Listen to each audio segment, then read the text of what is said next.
Depuis 4 heures ce matin, des opposants au pacte nickel venus de toute la région Hanantu ont installé des barrages filtrants sur la RT1 à la fois au niveau de Fonwari.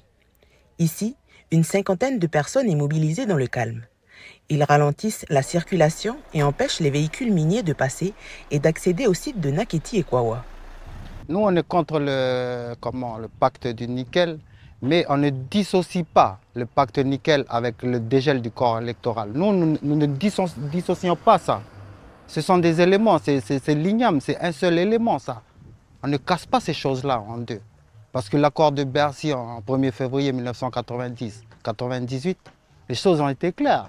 On n'a jamais dissocié à partir du vieux Altaï jusqu'à aujourd'hui. Sur les banderoles, certains élus sont pointés du doigt, notamment le président du gouvernement qui s'est dit prêt à signer le pacte nickel avec l'État sans l'habilitation du Congrès. Nous demandons aux dirigeants de trouver les solutions ici. Parce qu'ici, les gens, il y a un autre camp qui est de l'autre côté, un autre camp qui est de l'autre côté. C'est pas ça construire ensemble. Il faut que les dirigeants soient vraiment des compétents pour trouver le juste milieu de ces deux parties-là. On ne va pas passer notre vie à se cracher dessus et puis je ne sais pas quoi. Là. Le pays il attend le peuple d'ici pour construire. Le pays il les attend.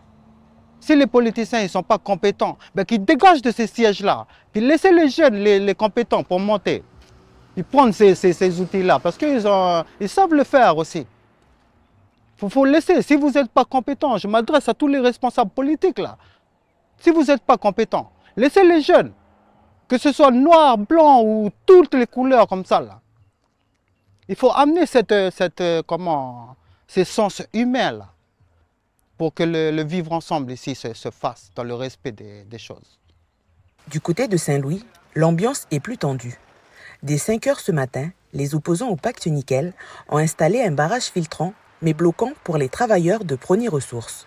Aux alentours de 9 heures, des affrontements ont eu lieu entre manifestants et forces de l'ordre qui ont fermé la route pour libérer la circulation. Dans l'après-midi, les accès étaient de nouveau bloqués puis libérés. Pour nous, c'est récurrent. Alors ce matin, c'est un peu plus fort que d'habitude, donc effectivement, mais déjà un gros soutien à tous les gens qui sont impactés. Et puis un remerciement aux représentants de l'État et aux forces de l'ordre qui interviennent depuis ce matin, effectivement, pour assainir cette situation. Nous, toutes les nuits, c'est décagoulé sur la route avec des feux.